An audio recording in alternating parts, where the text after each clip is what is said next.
Olá pessoal, tudo bem? No capítulo desta terça-feira de Gênesis, a Semíramis vai continuar dando demonstrações de que é uma mulher sem qualquer limite.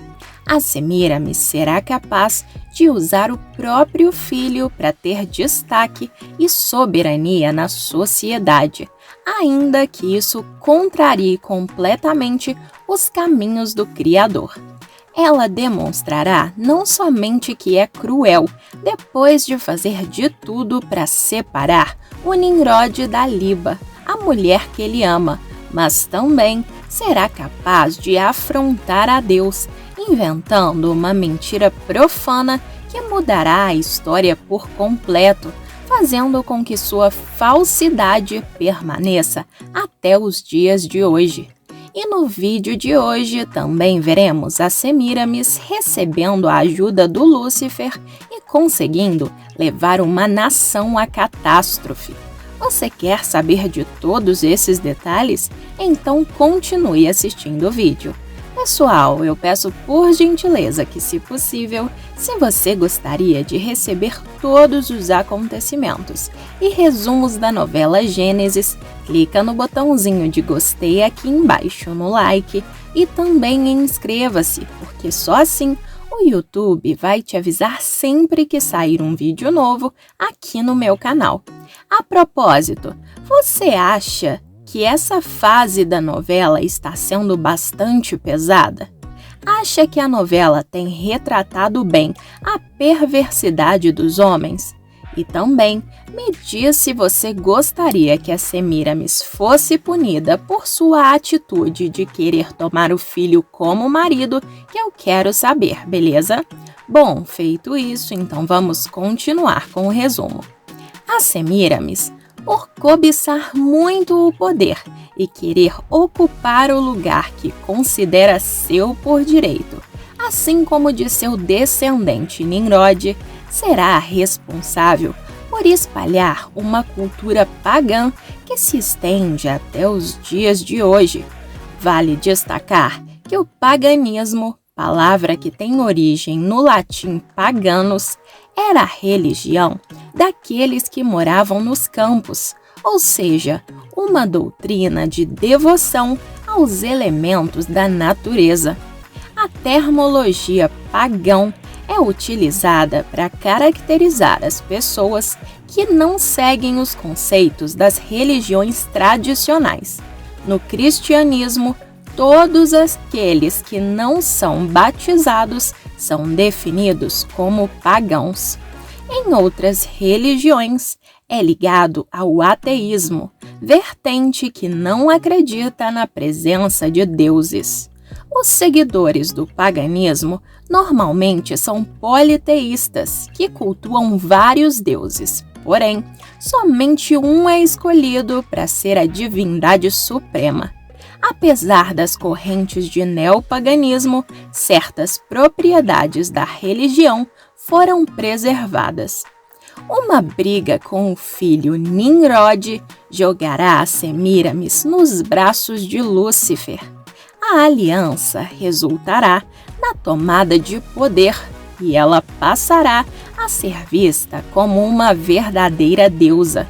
O Lúcifer, aproveitando o desespero da Semíramis e percebendo que os sentimentos dela pelo Nimrod vão muito além do amor genuíno e puro entre mãe e filho, decidindo se aproveitar desse momento de fraqueza. O Lúcifer voltará a tentar a humanidade contra Deus, testando a fé e o quanto a sociedade é apegada aos preceitos passados por Deus. Assim, o Lúcifer irá instigar a Semíramis para afastar as pessoas que supostamente estão impedindo o Nimrod de se desenvolver como um deus, orientando a mulher a tomar posse do filho, que merece uma esposa à sua altura, além de sugerir que ela faça absolutamente tudo o que for preciso para afastar o Nimrod da Liba, nem que para isso ela tenha que acabar com a jovem de uma vez por todas. O anjo caído aproveitará os instintos interiores de Semíramis para manipulá-la a tentar o Nimrod, aumentando o ego dele e fazendo com que ele se perca em meio ao próprio orgulho. Os capítulos já davam indícios do afastamento da humanidade dos preceitos pregados por Deus, mesmo após o dilúvio, e ao mostrar de Deus a sua importância de manter firme a sua fé, e principalmente inabalável.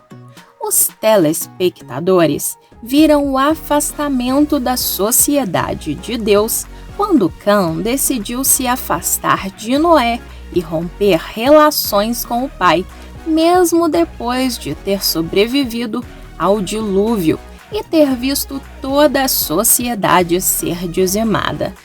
Os descendentes do jovem mostrarão como não aprenderam com o passado e acabarão dando ouvidos ao que é dito por Lúcifer, mostrando que internamente não aceitaram as palavras de Deus.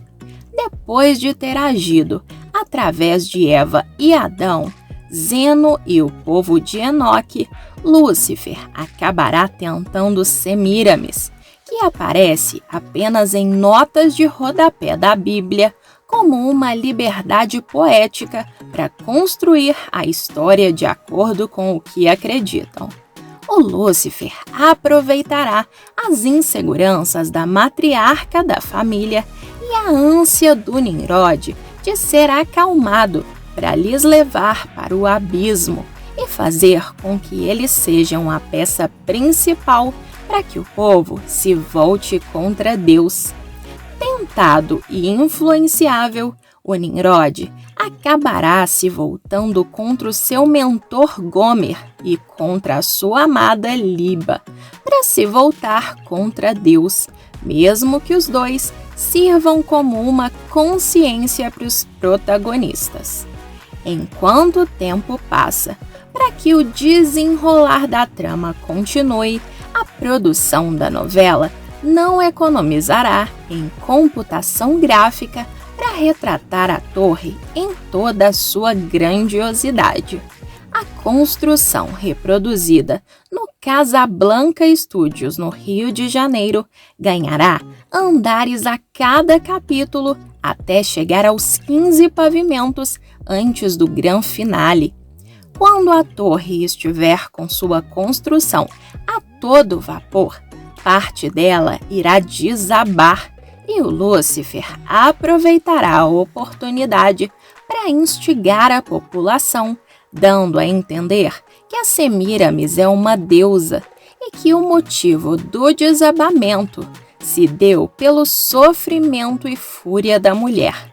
As pessoas ficarão perplexas com esse fato e acabarão acreditando no Lúcifer, decidindo exaltar a Semíramis como se ela realmente fosse uma verdadeira deusa. Influenciadas pelo Satanás, as pessoas vão se voltar para Semíramis e começar a se curvar diante da mulher, ignorando completamente o Criador e seus ensinamentos de que nenhum outro Deus jamais deveria ser cultuado. E o Lúcifer vai se deleitar em gargalhadas de felicidade ao perceber que está enganando toda uma população, fazendo com que eles pequem contra Deus. A vilã, então, completamente satisfeita de estar sendo admirada, exaltada e tratada como uma verdadeira rainha, mandará construir uma estátua à sua imagem e fará de tudo para colocar as mulheres contra Deus. A Semíramis chegará, inclusive, a exigir que a humanidade a cultue como uma deusa pelos habitantes do local, ordenando ainda que a imagem dela seja perpetuada em uma das estátuas da cidade. A Semíramis colocará na cabeça delas que todas precisam cultuá-la, pois representa a feminilidade, a sedução, a glória e todas as conquistas que as mulheres já tiveram e ainda vão obter eternamente.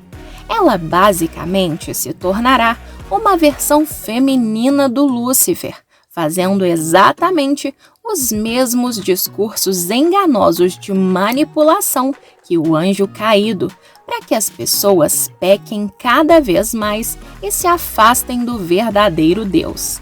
O que a Semíramis não imaginaria é que mesmo com praticamente toda a cidade apoiando suas mentiras e enganos, apoiados pelo Lúcifer, o Gomer vai se manter firme na fé, tomando a decisão de procurá-la para confrontar a Semíramis e deixará clara sua discordância e repúdio sobre todas as práticas que vêm ocorrendo de adoração a uma deusa inexistente.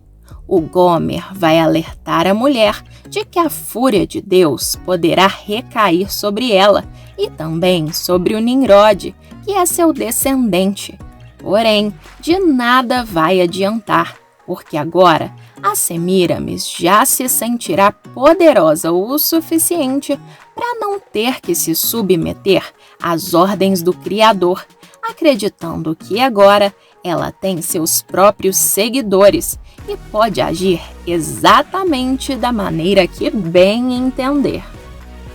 Após ameaçar o Gomer, ignorando completamente seus alertas e tentativas de salvá-la de uma consequência muito grave que estará por vir, a Semíramis decidirá ir atrás da Liba, pois se sente cada vez mais dona do Nimrod, disposta agora a tornar o próprio filho como seu marido, na tentativa de manter os deuses unidos, ainda que isso signifique cometer um pecado repugnante. O Satanás, através do Nimrod e da Semíramis, começará a sua própria religião, zombando de Deus. Ele conhecia o plano de Deus sobre um filho que nasceria mais tarde. A nova religião do Satanás encorajou as pessoas a adorar o sol e a lua, a oferecer sacrifícios humanos, a idolatria e muito mais. Foi na cidade que o Nimrod fundou, chamada Babel, que uma torre muito alta foi construída. O Nimrod conhecia a história do dilúvio que já havia destruído a terra.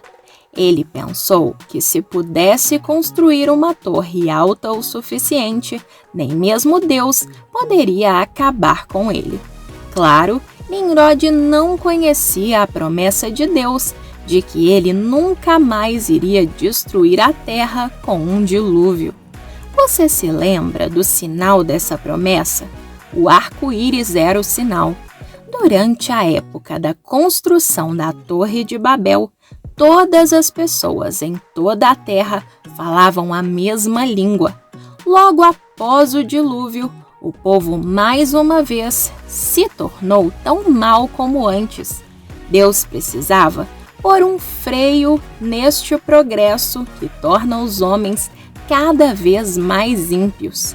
Um dia, enquanto eles estavam trabalhando na torre, de repente, eles não podiam entender mais um ao outro. Deus tinha confundido as suas línguas. A construção da torre teve que ser parada. As pessoas simplesmente não podiam mais trabalhar juntas. Aqueles que falavam os mesmos idiomas se uniram e foram abandonando aquela região, mas eles levaram com eles a religião babilônica. O Nimrod tornou-se conhecido em outras línguas como Baal, Baal, Baalim, Moloque, Saturno, Cronos, Vulcano, assim como diversos outros nomes. A Semíramis tornou-se conhecida como Ishtar, Ister, Astarote, Ostara, Diana e muitos outros. Ela era conhecida como a Rainha do Céu, a deusa mãe, deusa da fertilidade e a mãe natureza. Ela era uma deusa com muitos nomes, adorada na primavera, quando a terra é renovada com nova vida e produz nova vegetação. A Semíramis, a partir de suas práticas obscuras ligadas à bruxaria, conseguirá fazer com que a sociedade passe a reproduzir suas atividades profanas, convencendo a todos com a ajuda do Lúcifer, fazendo com que as pessoas se desviem completamente dos ensinamentos do Criador.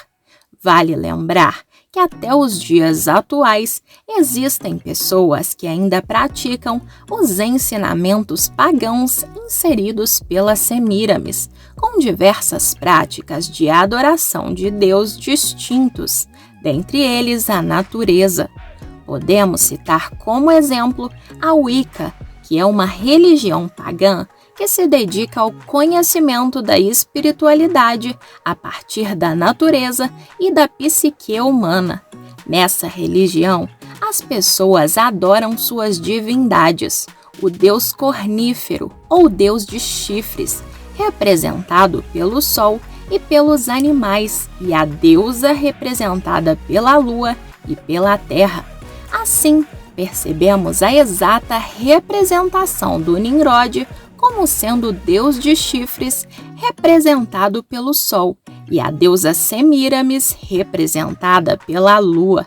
A celebração wicana ocorre a cada passagem cíclica da natureza, ou seja, na passagem de uma estação a outra, abordando toda a história de suas divindades, enfatizando o nascimento, a morte e o renascimento. Dessa maneira, é possível observar que tal cultura foi inserida na sociedade antes do nascimento de Jesus Cristo, com uma representação da Santíssima Trindade blasfema, antes mesmo da vinda do verdadeiro Messias, como um instrumento de Lúcifer para confundir a fé cristã e tentar difundir práticas pecaminosas em sociedade.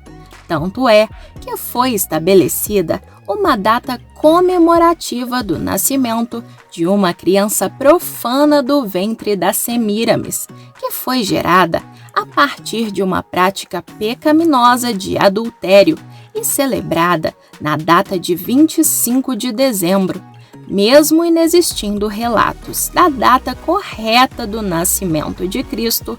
Foi inserida na cultura cristã a celebração do 25 de dezembro como Natal, na tentativa de fazer com que os pagãos aderissem às práticas do Criador. Porém, isso apenas acabou resultando na disseminação de costumes desassociados da palavra de Deus, pois muitas pessoas aderem a um certo hábito passado de gerações como uma verdade absoluta, ainda que inexistam indícios de sua veracidade. Sobre a história da Santíssima Trindade blasfema, não tem como errar. É sempre a figura do pai, a mãe e o filho, a mesma história de incesto, com algumas modificações para disfarce. Aproximadamente no século III da era cristã, os católicos começaram uma sincretização religiosa, com esperanças de conquistar cada vez mais adeptos. Começaram a introduzir imagens de esculturas nas igrejas e nas crenças, a fim de facilitar a aceitação dos povos pagãos à nova religião. E acredite se quiser, hoje a Trindade profana está disfarçada assim. Sabemos que, biblicamente falando, a verdadeira Trindade é o Deus Pai, o Deus Filho, o Senhor Jesus Cristo e o Deus Espírito Santo. Sabendo disso, fica mais fácil ver o engano e perceber o disfarce demoníaco. E aí, pessoal, você está gostando da novela? Qual foi a sua cena favorita até agora? Me conta a sua opinião aqui embaixo nos comentários, porque ela é muito importante para o vídeo. Pessoal, o vídeo ainda não acabou e tem mais um acontecimento bombástico sobre a sua novela favorita.